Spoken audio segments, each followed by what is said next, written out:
నా పేరు అనిత అండి. మాది గుండాల మండలం, గుండాల విలేజ్. మా గుండాల విలేజ్లో 2 వ్యాన్స్లు ఉన్నాయి, లైసెన్స్ ఉన్నాయి. 2 వ్యాన్స్లు కాకుండా 8 బెల్ట్ షాపులు ఉన్నాయి. 8 బెల్ట్ షాపులు పొద్దున 4:30, 3ంటికి స్టార్ట్ చేస్తే నైట్ మళ్ళీ 12 కానీ 1 గంట కానీ ఎప్పుడు వాళ్ళ డోర్ పెట్టినా తీసుకొస్తుంది. ఈ వైన్స్లు ఏంటంటే 10:30, 11ంటికి ఓపెన్ చేస్తారు కాబట్టి వీళ్ళు ఎప్పుడు పడితే అప్పుడు పోస్తారు. 100 రూపాయలకు, 50 రూపాయలకు. 50 రూపాయలు కూడా ఒక పెద్ద తెచ్చుకొని తాగేటోళ్ళు ఉన్నారు. అట్లా పైసలు ఉన్నా లేకున్నా ఉద్దర తెచ్చుకొని ఒక్కొక్కరు 10,000, 15,000 తెచ్చి ఇంటికి వచ్చి అప్లోడ్ వచ్చినట్టు ఇంటికి వచ్చి అడిగిపోతుంది. మేమేం చేస్తున్నాం అంటే మేము రేవంత్ రెడ్డి గారిని కోరుకునేది ఒకటే, వాళ్ళు లక్షలు టెండర్లు వేసి లక్షలు పెట్టి వాళ్ళు వైన్స్లు నడిపించుకుంటారు కదా, నడిపించుకునే దానికి కూడా ఒక టైం మెయింటైన్ చేయాలి. రాజగోపాల్ రెడ్డి గారు చేసినట్టుగా మనకు కూడా ఒక టైం ప్రకారం 12:30, 1 గంటకు పెడితే వీళ్ళు ఆటోమేటిక్గా పొద్దున 9:30, 10ంటికల్లా ఎక్కడోళ్ళు అక్కడ పనికి వెళ్ళిపోతారు. తాగాలని ఆలోచన విధానం వాళ్ళకి రాదు. మేము కూడా కోరుకునేది ఒకటే రేవంత్ రెడ్డి గారిని. మన బెల్ట్ షాపులు మొత్తం 8 బెల్ట్ షాపులు ఉన్నాయి మహిళల్లో. కిరాణా షాప్ ఉంది, కిరాణా షాప్లో కిరాణాన్ని పోతారు. కిరాణానికి కనుపోయి 50 రూపాయలు ఇస్తే 50 రూపాయలు సామాన్ తెచ్చి 50 రూపాయలు పెగ్గు తాగి వస్తుంది. మేము అప్పుడు ఎవరిని అడగాలి? ఊళ్ళో సర్పంచ్ చెప్తే సర్పంచ్ పట్టించుకోడు, పోలీస్ స్టేషన్ పోతే పోలీస్ స్టేషన్లో ఎవరు పట్టించుకోరు. ఇంట్లో వచ్చి అడిగితే నువ్వు 100 రూపాయలు తీసుకుని ఏమైనా అంటే ఇంట్లో ఫ్యామిలీతో గొడవలు. మేము రేవంత్ రెడ్డి గారిని కోరుకునేది ఒకటే, మనకు ఫస్ట్ ఆయన గెలవక ముందు ఏం చెప్పినానంటే నేను మద్యం షాపులు మొత్తం బంద్ చేస్తా, బెల్ట్ షాపులు నడవనియ్యను. ఇది ఒకటే హామీ ఇచ్చిందో. మేము ఫ్రీ బస్సు పెట్టమని మేము అడిగినామా? అడగకుండా ఫ్రీ బస్సు పెట్టిండు. ఇది ఏ విధంగా అయితే ఫ్రీ బస్సు పెట్టి మహిళలు సుఖంగా ఉండాలి, వాళ్ళు ఫ్రీగా తిరగాలని ఎట్లయితే అనుకుందో మేము ఇది కావాలని మేము ఆఫీస్లో చుట్టూ తిరిగి ఎక్సైజ్ ఆఫీస్కి వచ్చినాం. ఇప్పుడు మాకు అంత అవసరం ఏముంది చెప్పండి? మీరు కరెక్ట్ పరిపాలనలా బెల్ట్ షాపులు కనుక లేకుంటే మేము ఈరోజు ఇంత దూరం వచ్చి మా బాధ చెప్పుకోవాల్సిన అవసరం ఉండదు కదా. రేవంత్ రెడ్డి సార్లు మేము కోరుకునేది ఒకటే, మీ ఒక అక్క కానీ చెల్లె, తల్లి, పిల్ల ఎవరైనా మా దాంట్లో మీరు చూసుకొని ఉంటే నా విలేజ్ సమస్య కాదు, నా ఇంటి సమస్య కాదు, ఇది యావత్ తెలంగాణ రాష్ట్ర మహిళల మొత్తం అందరి సమస్య ఇది. నేను రేవంత్ రెడ్డి గారిని కోరుకునేది ఒకటే, తెలంగాణలో ఎక్కడైనా సరే ఏ ఆడబిడ్డ అయినా ఆడది మంచిగా ఉంటేనే ఫ్యామిలీ బాగుంటుంది. వీళ్ళు పొద్దున్నాక 500 కష్టం చేసుకొని వచ్చి ఇంటికి తెచ్చిన తర్వాత ఆడు తాగి ఉంటాడు, ఇంట్లో పిల్లల్ని చూసుకోవాలన్నా తాగినంతో గొడవలు చేయాలి. డే నైట్ కష్టపడ్డ తర్వాత ఆయన వచ్చి ఇంటికాడ వచ్చేసరికి తాగి ఉంటాడు. పొద్దున్న సాయంత్రం వరకు కష్టం చేసిన తర్వాత ఇక్కడ అన్నం తిని వండుకోవడానికి కూడా ప్రశాంతత అనేది లేదు.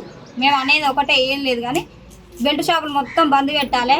మా ఊర్లో ఉన్న 2 వైన్స్లకు కూడా ఒక టైమింగ్స్ అనేది మెయింటైన్ చేయాలి. ఆ టైమింగ్స్ ప్రకారం పెడితే పొద్దున ఆటోమేటిక్గా ఎక్కడోళ్ళు అక్కడ పనులకు వెళ్ళిపోతారు. తాగాలనే ఆలోచన విధానం కూడా వాళ్ళకి రాదు.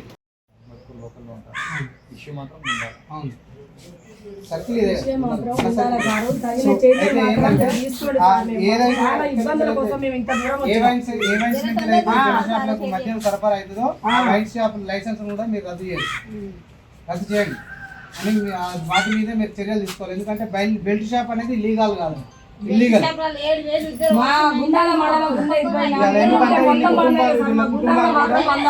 వీళ్ళ కుటుంబాలు కూడా రోడ్డున పడి.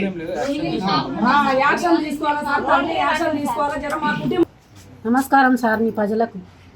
నా కొడుకు, పెద్ద కొడుకు యాక్సిడెంట్ అయి చచ్చిపోయాడు సార్. నేను అబ్బాయిని ఇచ్చిపెట్టి, ఆ అబ్బాయిని అలా తల్లి ఇచ్చిపెట్టి నా మెడకేసి వెళ్ళిపోయింది సార్. నేను ఉన్న ఊర్లోనే ఉంటున్నా. నా నడుపు కొడుకుకు పిడుసు ఉంది సార్. అస్సలు ఏ దాకానో పోయినా మందు బంద్ చేయాలంటే బంద్ చేస్తలేడు సార్. అలా ఆయనకు 2 బిడ్డలు. 2 బిడ్డల గురించి కూడా పట్టించుకుంటలేడు, పెండ్లాన్ని పట్టించుకుంటలేడు. పెండ్లం ఆరోగ్యం బాగుండదు సార్. 10 రక్తం బాటిల్ ఎక్కినాయి ఆమెకు, అదేంది గాంధీల. అట్లా కూడా ఆమెను బయటకు పోవద్దు, ఎండకు పోవద్దన్నా పిల్లలు ఎట్లా ఆగమవుతారని ఎండలు వేసుకొని పని చేస్తుంది సార్. నా కొడుకు పచ్చి తాగిపోదు సార్. తెల్లారి వరకు 6 గంటల వరకు అందులోనే ఉంటుండు, వయసులోనే ఈ బెడ్ షాప్లలోనే ఉంటుండు సార్. కంప్లైంట్ ఇచ్చినామా మీరు? ఇచ్చినావు సార్. నిన్న ఏగలేక నా కొడుకు ఇంతలా రాళ్ళు అందుకొని, రప్పలు అందుకొని, చాకు తీసుకొని ఎమ్మడి తిరుగుతుంటే నేను పోయి స్టేషన్లో కూర్చున్నా సార్. ఈ అబ్బాయిని మేము ఏం చేస్తామమ్మా, ఇట్లా తాగిండు కదా కొద్దిసేపు కూర్చోబెట్టుకురు సార్. మళ్ళీ జరసేపటికి మళ్ళీ పెట్టిరు సార్. మీ భయం ఉంటే అట్టన్నా జరసేపు కూర్చోబెట్టుకుంటారు అంటే కూర్చోబెట్టుకురు, పంపించరు. మళ్ళీ వచ్చి రాళ్ళు రప్పలు అందుకొని చాకు తీసుకున్నారు. 8 బెడ్ షాపులు ఉన్నాయి, అవి బంద్ చేయాలి, నా కొడుకు బాగుపడాలి, నా పిల్లలు అవి బంద్ చేస్తే నా కొడుకు బాగుపడతాడు. ఏ హాస్పిటల్ పోయినా మందు బంద్ చేయాలంటారు సార్. ఈ లోకల్ మందుతోటే నా కొడుకు ఖరాబ్ అవుతుండు. వయసుకు పోడు కానీ లోకల్ తోటే ఖరాబ్ అవుతుండు సార్. అక్కడక్కడ వయసులకు పోయి మిత్తిలకు తెచ్చి మొన్న 20,000 కట్టిన సార్. ఇజ్జత్ పోతుంటే తిడుతుంటే నేను బయట 3 రూపాయల మిత్తికి తెచ్చి ఆడ అప్పు కట్టిన సార్. అట్లానైనా లంజదాన దొంగదాన ఇంటిలో రాళ్ళు ఎత్తుకొని వచ్చిండు. మీరు బంద్ చేయాలి సార్, మందు బంద్ చేయాలి. నా కొడుకు మా పిల్లలు బతకాలంటే అవి బెల్ట్ షాపులు బంద్ చేయాలి సార్.